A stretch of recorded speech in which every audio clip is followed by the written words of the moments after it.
अस्सलाम वालेकुम डियर्स। अच्छा, आज एजेके पीएससी के थ्रू ये एसएसटी बायोलॉजी का जो पेपर था ये हुआ है। तो ये पेपर मैं आपके साथ सॉल्व करके शेयर कर रहा हूँ।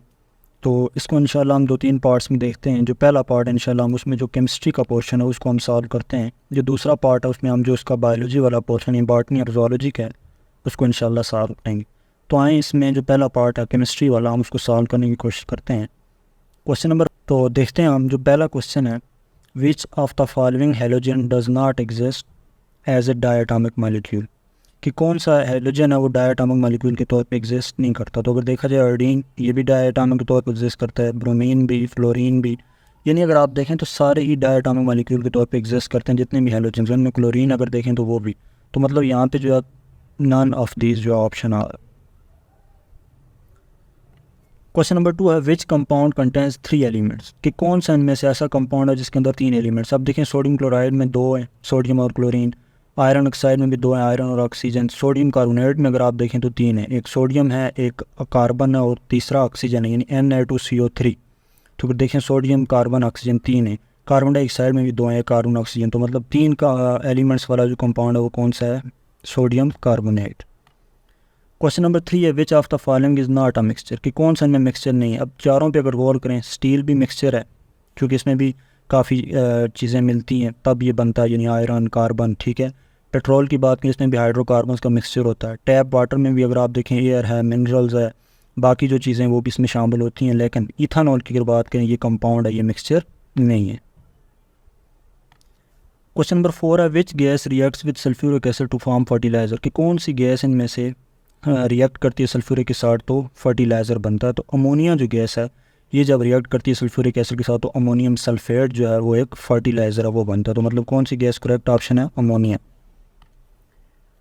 क्वेश्चन नंबर 5 है, sea water is desalinated to make it drinkable, कि जो सी का वाटर है, सेलाइन वाटर है, उसको डीसैलाइन किया जाता है, डीसैलिनेटेड किया जाता है ताकि उसको पीने के काबिल बनाया जा सके।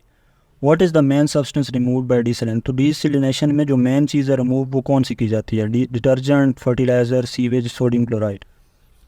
अब ज़रा गौर करें, सेलाइन वाटर में साल्ट ज़्यादा होता है और डीसैलिनेशन से उससे जो साल्ट है वो रिमूव किया जाता है। और यहाँ पे अगर देखें चारों ऑप्शन, जो साल्ट है वो सोडियम क्लोराइड। तो इसका मतलब है साल्ट रिमूव किया जाता है और साल्ट में भी कौन, सोडियम क्लोराइड। क्वेश्चन नंबर 6 है, why is carbon used in water purification, कि वाटर की प्योरीफिकेशन में कार्बन को क्यों यूज़ किया जाता है। वाटर को डिसइंफेक्ट करने के लिए, वार्म करने के लिए, डीसैलिनेशन करने के लिए, या फिर बैड टेस्ट और ऑर्डर को रिमूव करने के लिए। अगर आप देखें जो कार्बन है इसकी एड्जॉर्प्शन प्रॉपर्टी बहुत ज़्यादा होती है, इस वजह से कार्बन को क्या किया जाता है, यूज़ किया जाता है प्योरीफिकेशन में, ताकि जो बैड टेस्ट या ऑर्डर है उसको ऑब्जर्व करके रिमूव किया जा सके। तो मेरे ख्याल में मोस्ट अप्रोप्रिएट जो मुझे लगा वो यही ऑप्शन डी।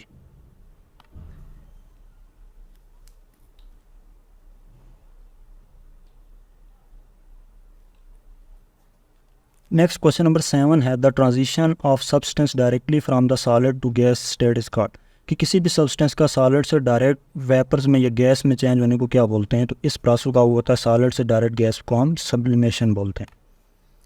क्वेश्चन नंबर 8 है, विच सब atomic particles inside an atom have negative charge, ये भी एक कॉमन सा क्वेश्चन है कि एटम के अंदर जो मौजूद पार्टिकल्स हैं, सब एटॉमिक पार्टिकल, उनमें से किन के ऊपर नेगेटिव चार्ज होता है। तो वो सिर्फ इलेक्ट्रॉन्स की अगर बात करें तो इलेक्ट्रॉन्स के ऊपर नेगेटिव चार्ज। क्वेश्चन नंबर 9 है, when a base reacts with N acid it form salt and, आपको पता है जब भी कोई बेस रिएक्ट करेगी एसिड के साथ तो हमेशा साल्ट बनेगा और साथ में वाटर बनेगा। ये भी एक कॉमन सा क्वेश्चन है।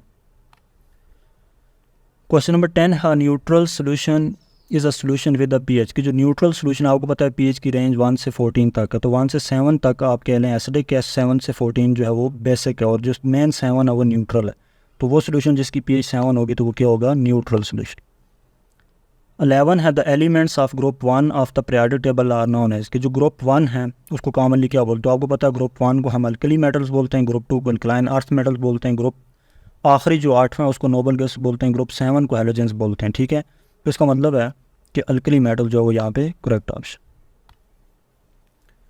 क्वेश्चन नंबर 12 है, how many valence electrons are present in elements of group 7 of the periodic table.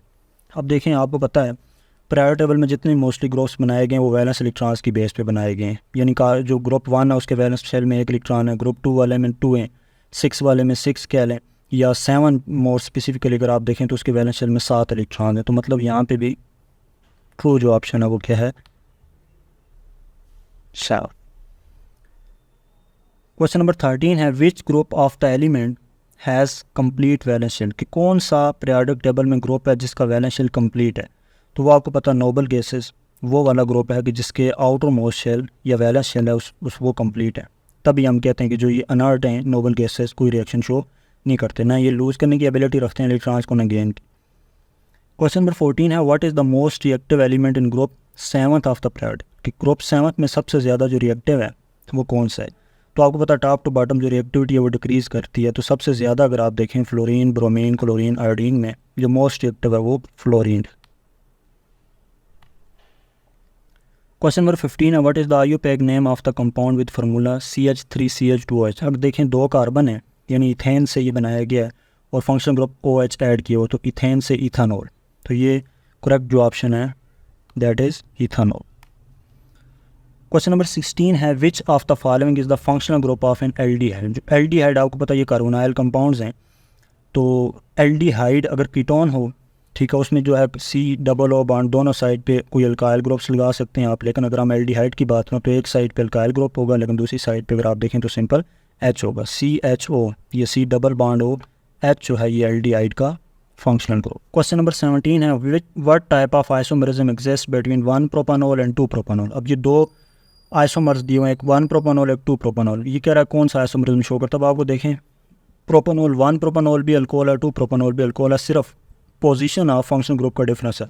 1 propanol पे कार्बन नंबर 1 के साथ हाइड्रॉक्सिल ग्रुप है और 2 प्रोपानोल पे प्रोपानोल 2 प्रोपानोल जो है इसमें हाइड्रॉक्सिल ग्रुप कार्बन नंबर 2 पे है। तो सिर्फ हाइड्रॉक्सिल ग्रुप की पोजीशन चेंज हुई है, बाकी कोई चेंज नहीं है। दैट्स में हम इसको क्या कहेंगे, पोजिशनल आइसोमेरिज्म। यानी ऐसी आइसोमेरिज्म जिसमें स्ट्रक्चर वही हो या मेन मॉलिक्यूलर फार्मूला उसका वही हो, लेकिन उसकी जो पोजीशन है फंक्शन ग्रुप की वो चेंज है, तो हम उसको क्या कहेंगे, पोजिशनल आइसोमेरिज्म। क्वेश्चन नंबर 18 है which of the following bond is made up of large number of organic compound. जो large number of organic compounds हैं उसके अंदर जो मेन बॉन्ड है वो कौन सा बॉन्ड होता है। तो आपको पता है जितने भी ऑर्गेनिक कंपाउंड्स हैं उनके अंदर जो बॉन्ड है उसको हम कोवेलेंट बॉन्ड नाम देते हैं।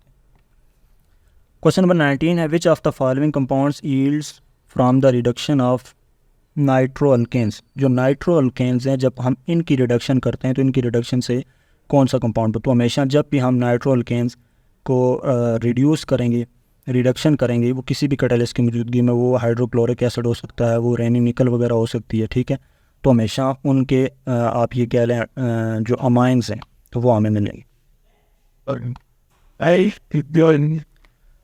क्वेश्चन नंबर 20 है which of the following is neither N acid nor base. किन में से कौन सा न एसिड है ना बेस है।